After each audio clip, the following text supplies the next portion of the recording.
Shalom, saudaraku yang dikasihi Tuhan Yesus Kristus. Tanggal 27 Maret 2022 kita bertemu di dalam persekutuan firman Tuhan. Kita bertemu dalam kasih-Nya. Saya akan sampaikan mengenai satu rahasia, yaitu asap tanur besar lubang jurang maut, Wahyu pasal 9 ayat 1-12. Kenapa saya menyampaikan hal ini? Ini karena beberapa hari yang lalu ini saya mendapat penglihatan ada 3 asap tanur besar yang menjulang tinggi sampai ke langit. Jadi bentuknya seperti ledakan nuklir begitu ya saudaraku, tetapi di bawahnya saya tidak melihat bahwa itu sebuah ledakan, saudaraku. Kemudian tak lama setelah itu dunia dilanda masa kesukaran besar atau masa antikris, saudaraku. Dan bila mana itu terjadi saat ini, saudaraku, saya sendiri pun belum bisa diungsikan, saudaraku. Jadi Tuhan menuntut kualitas yang demikian dahsyat dari iman, harap, dan kasih kita, dari tingkatan iman kita. Jadi jika tanur besar lubang jurang maut ini terjadinya saat ini, saya sendiri, saudaraku, pemberita kitab Wahyu, saudaraku, yang mencanangkan kegerakan kitab Wahyu, saudaraku, ini belum bisa ikut diungsikan atau bahkan terangkat, belum bisa, saudaraku. Tuhan masih menghendaki satu penyucian, pengkudusan yang lebih dahsyat lagi. Di dalam visi saya melihat seperti itu. Jika itu terjadi saat ini, saya pun belum bisa, saudaraku. Di sini ada satu pelajaran, betapa kita harus memacu rohani kita sedemikian rupa sehingga kita hidup kudus menjadi bait suci Allah, seperti 1 Korintus 3 ayat 16. Kita terukur menjadi bait suci yang sebelah dalam, yaitu ruang kudus dan ruang maha kudus, seperti tertulis dalam kitab Wahyu pasal 11 ayat 1 dan 2. Saudaraku, betapa untuk mendapat jatah keselamatan diangkat harpazo, dibawa langsung lari kepada Allah dan ketahtanya, Wahyu pasal 12 ayat 5, dan juga diungsikan Theogo, Wahyu pasal 12 ayat 6 dan ayat 14 itu tidaklah mudah. Seperti dalam penglihatan tadi, jika asap tanur itu terjadinya saat ini, saudaraku, saya pun belum bisa termasuk kepada orang-orang yang harpazo, saudaraku. Oleh karena itu, saya betul-betul berdoa, Tuhan, betapa banyak kekurangan, betapa banyak kelemahan sebagai manusia. Kita harus memacu diri di dalam kualitas rohani supaya kita masuk ruang kudus dan ruang maha kudus. Saudaraku yang dikasihi Tuhan, jadi betul-betul membutuhkan kesungguhan dari kita untuk semakin menjadikan tubuh ini bait suci yang kudus. Saudaraku, jadi betapa untuk mendapatkan jatah keselamatan diangkat harpazo Wahyu pasal 12 ayat 5 dan diungsikan Wahyu pasal 12 ayat 6 dan 14 itu tidak mudah. Orang asal percaya saja tidak akan bisa harpazo, saudaraku, tidak bisa diungsikan. Orang yang asal percaya saja tapi hidupnya tidak terukur menjadi bait suci, saudaraku, tetap tertinggal pada masa antikris itu, saudaraku, dan harus berhadapan dengan masa antikris atau masa kesukaran besar yang sedemikian mengerikan. Saudara, apa yang saya lihat di dalam penglihatan itu merupakan tanur tinggi atau sangkakala kelima, dan ini, saudaraku, di sana ada jatuhnya sebuah bintang dari langit atau asteroid, saudaraku. Jadi bintang dari langit ini bentuk fisiknya nanti juga ada, saudaraku. Kemudian dan terbukanya pintu lubang jurang maut, saudaraku. Ini merupakan hukuman sangkakala. Jadi kemarin sudah saya terangkan, kalau hukuman 7 metre itu hukuman dari Allah Roh Kudus karena manusia menolak karya Roh Kudus. Kemudian hukuman 7 sangkakala ini adalah hukuman dari Allah Sang Putra karena dunia menolak pengorbanan Kristus, maka kemudian dunia dan segala yang ada di dalamnya dihajar dengan penghukuman 7 sangkakala. Jadi hukuman sangkakala adalah hukuman dari Allah Sang Putra. Jadi sudah perhatikan, hukuman 7 sangkakala ini hukuman dari Tuhan Yesus Kristus, dari Allah Sang Putra. Kalau penghukuman 7 metre dari Allah Roh Kudus. penghukuman 7 sangkakala dari Allah Sang Putra, kemudian penghukuman 7 bokor murka Allah itu penghukuman dari Allah Bapa, karena dunia menolak kasih Allah Bapa. Saudara, apabila hal ini terjadi, saudaraku, tanur tinggi sangkakala kelima itu digenapi, maka saudaraku, masa antikris itu sudah dapat dihitung dalam hitungan bulan, tidak akan sampai 1 tahun, saudaraku. Jadi bila itu nanti digenapi, dan ini bukan sekarang loh, saudaraku. Jadi penglihatan itu adalah satu pemberitahuan supaya kita belajar, bukan bahwa sangkakala kelima sudah datang saat ini, tidak seperti itu ya, saudaraku. Kalau saat ini saya belum bisa ikut harpazo dan ikut diungsikan, saya sendiri belum bisa, saudaraku. Oleh karena itu, ini merupakan satu pemberitahuan. Jadi, namun begitu ini merupakan satu pemberitahuan bahwa kita harus lebih siaga. Bukan berarti saat ini kita sudah memasuki kepada digenapinya sangkakala yang kelima. Saudaraku, kita akan baca Wahyu pasal 9 ayat 1 dan selanjutnya. Ini sangkakala yang kelima ya, saudaraku. Lalu malaikat yang kelima meniup sangkakalanya, dan aku melihat sebuah bintang yang jatuh dari langit ke atas bumi, dan kepadanya diberikan anak kunci lubang jurang maut. Saudaraku, ini bintang secara fisiknya nanti ada, betul, asteroid yang jatuh dari langit. Kemudian secara rohani ini menunjuk kepada jatuhnya hamba-hamba Tuhan di akhir zaman. Saudaraku, jatuh rohaninya, saudaraku, dari posisi yang luar biasa karena godaan hawa nafsu, mereka jatuh, saudaraku. Dan jatuhnya hamba Tuhan yang seperti bintang itu, saudaraku, yang pertamanya seperti bintang, saudaraku, itu akan menimbulkan bencana bagi dunia juga, saudaraku, menimbulkan kesesatan yang luar biasa. Sampai di sini dikatakan bisa dan kepadanya diberikan anak kunci lubang jurang maut. Saudaraku, kita akan baca ayat 2. Maka dibukanyalah pintu lubang jurang maut itu, lalu naiklah asap dari lubang itu, bagikan asap tanur besar, dan matahari dan angkasa menjadi gelap oleh asap lubang itu. Jadi saudaraku, tanur tinggi ini, saudaraku, dibukalah pintu lubang jurang maut, lalu naiklah asap dari lubang itu, bagikan asap tanur besar. Lalu dilihat seperti itu, tanur besar, saudaraku. Tetapi nanti, saudaraku, yang saya lihat ini bentuknya itu seperti asap yang timbul dari ledakan nuklir, begitu ya, saudaraku. Tapi saya berharap ini bukan ledakan nuklir, saudaraku. Saya berharap jangan terjadi. Ada 3 ya, saudaraku, tanur besar itu yang saya lihat. Arahnya itu di sebelah timur matahari terbit, saudaraku. Jadi saudaraku, begitu mengerikan. Dan sesaat sudah 3 tanur tinggi berasap membumbung tinggi menutup langit itu, saudaraku, terjadi. Sesaat setelah itu, saudaraku, beberapa saat kemudian itu akan menyusul masa antikris yang begitu mengerikan di seluruh penjuru bumi. Saya berharap ini bukan ledakan nuklir ya, saudaraku. Saudara ingat baik-baik, saya berharap, berdoa, ini bukan ledakan nuklir, saudaraku. Saudara yang dikasihi Tuhan, kita baca ayat 2 lagi. Maka dibukanyalah pintu lubang jurang maut itu, lalu naiklah asap dari lubang itu, bagikan asap tanur besar, dan matahari dan angkasa menjadi gelap oleh asap lubang itu. Ayat 3. Dan dari asap itu berkeluaranlah belalang-belalang ke atas bumi, dan kepada mereka diberikan kuasa seperti kuasa kalajengking di bumi. Jadi, saudaraku, dari asap itu, saudaraku, itu merupakan asap yang menyiksa. Yang siksaannya itu seperti siksaan kuasa kalajengking. Saudaraku, saya membayangkan kemudian, saudara, kalau ledakan nuklir dari asapnya menimbulkan satu pencemaran, menimbulkan sesuatu yang berpengaruh buruk, saudaraku, itu siksaan yang pedih juga. Tapi saya berdoa ini bukan meledaknya nuklir ya, saudaraku. Ini betul-betul kitab Wahyu pasal 9 ayat 1 dan 2, saudaraku, nanti digenapi.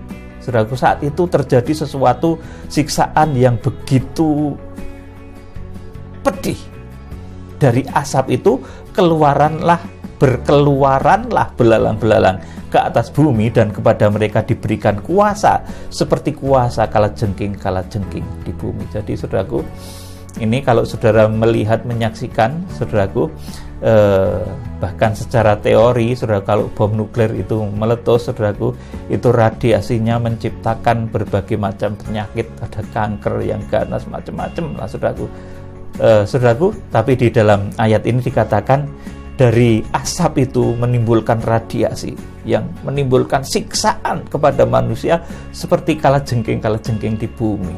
Saudara, kemudian ayat 4, dan kepada mereka dipesankan supaya mereka jangan merusakkan rumput-rumput di bumi atau tumbuh-tumbuhan ataupun pohon-pohon, melainkan hanya manusia yang tidak memakai meterai Allah di dahinya. Jadi orang yang dipenuhi Roh Kudus, saudaraku, orang yang dipenuhi oleh kuasa Roh Kudus, hidup menjadi bait suci Allah, dimeteraikan oleh Roh Kudus.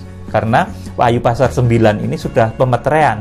Pemeteraian terjadi di Wahyu pasal yang ke-7 ayat 1 sampai 8. Saudaraku, jadi orang yang tidak dimeteraikan akan terkena dampak dari asap tanur jurang maut ini. Saudaraku, mereka akan mengalami satu himpitan, bahkan satu penyakit-penyakit yang di sini digambarkan sakitnya itu seperti kalajengking yang menyengat. Kalajengking itu kalau cuma satu menyengat di tangan gini, saudaraku, mungkin di ketiak, kemudian timbul semacam bahasa Jawanya itu melanjeri ya, saudaraku. Ini getah bening saudara kemudian akan membengkak, saudaraku, karena begitu sakitnya itu satu kalajengking. Dan nanti ketika saudaraku, asap tanur tinggi dari lubang jurang maut ini mengeluarkan kalajengking itu, saudaraku, itu banyak sekali kalajengking.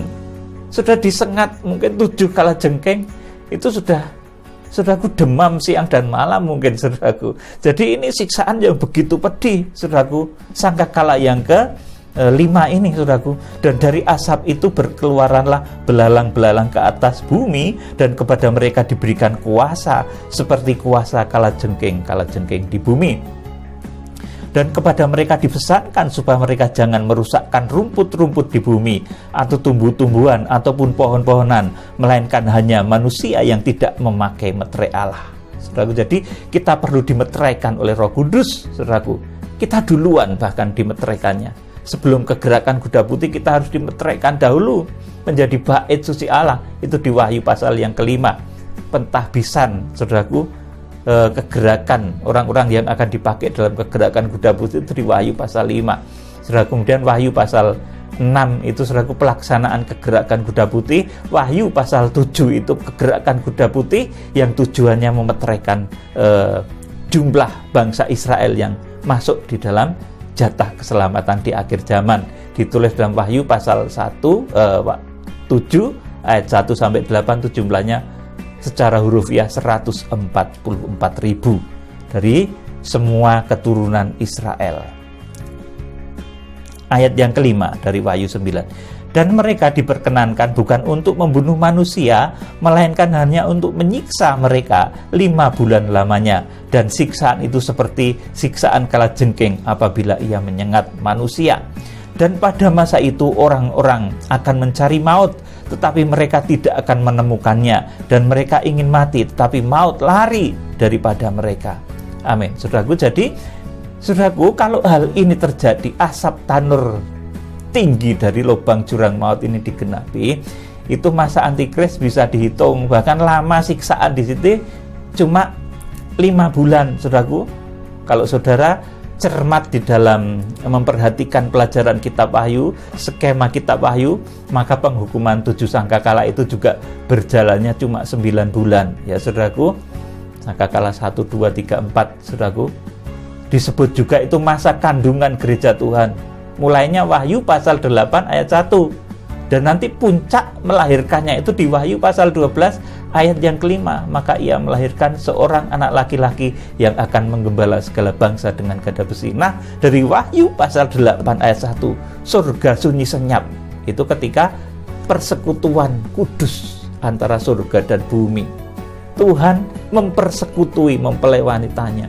Kemudian saat itulah kandungan gereja Tuhan terjadi. Lamanya juga 9 bulan, dari Wahyu pasal yang ke-8 sampai Wahyu pasal 12 ayat 5 itu lamanya 9 bulan. Jadi hukuman sangkakala ini, saudaraku, bila sudah terjadi, apabila sangkakala kelima bahkan, saudaraku, ini antikris, berarti waktunya sudah dekat sekali.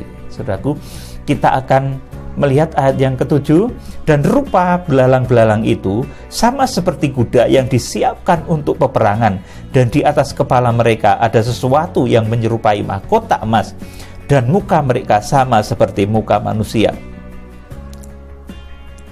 dan rambut mereka sama seperti rambut perempuan, dan gigi mereka sama seperti gigi singa, dan dada mereka sama seperti baju jirah, dan bunyi sayap mereka bagaikan bunyi kereta-kereta yang ditarik banyak kuda yang sedang lari ke medan peperangan.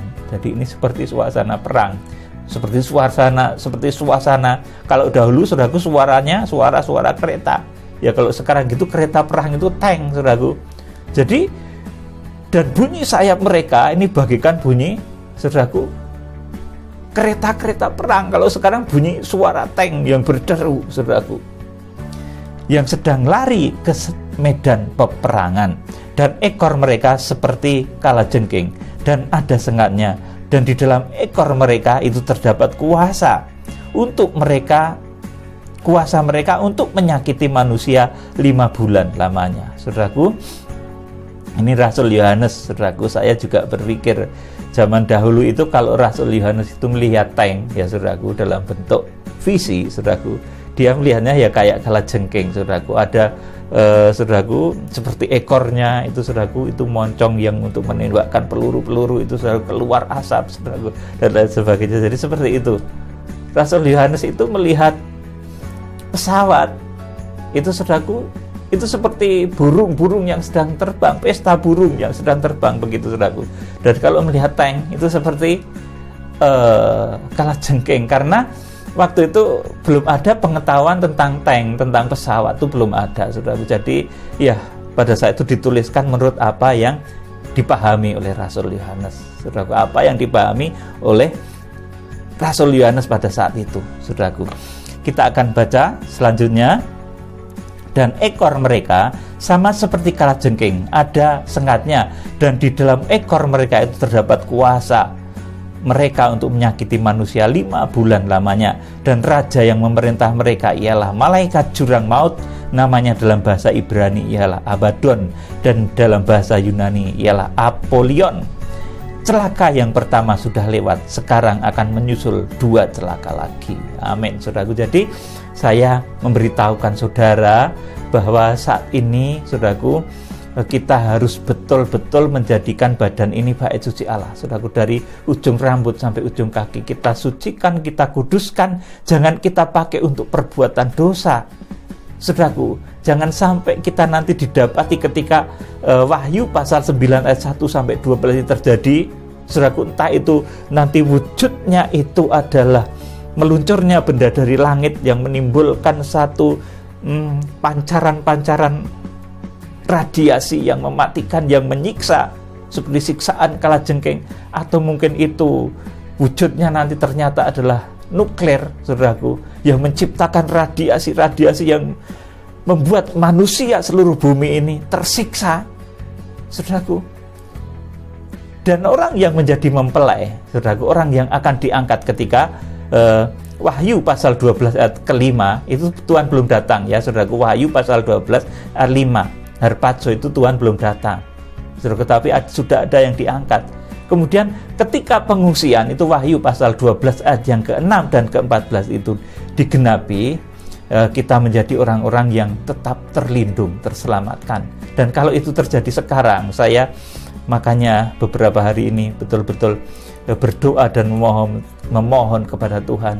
Kalau ini terjadi saat ini, kita ini belum layak, saudaraku, untuk harpazo. Masih banyak sekali di antara kita ini yang tertinggal. Bahkan saya, kalau saat ini terjadi harpazo itu, saudaraku, saya sendiri, kalau saat ini terjadi harpazo, tanggal berapa ini? 27 bulan 3 2022. Saya belum bisa ikut. Saudaraku, dalam penglihatan itu dikatakan seperti itu. Kalau ini terjadi sekarang, saya belum bisa ikut. Betapa sedihnya, saudaraku. Oleh karena itu, saudaraku, kita harus memacu rohani kita, mumpung masih ada waktu ke depan.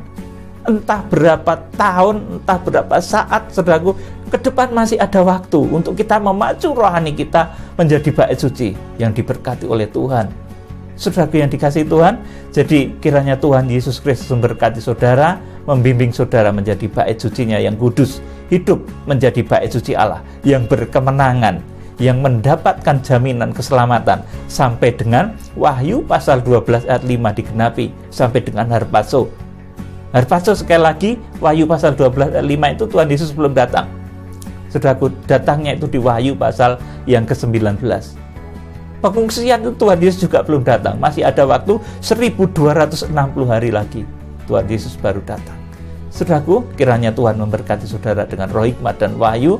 Salam penuaian Tuhan Yesus Kristus, pemimpin agung kegerakan kita Wahyu, imam besar agung kita, memberkati saudara.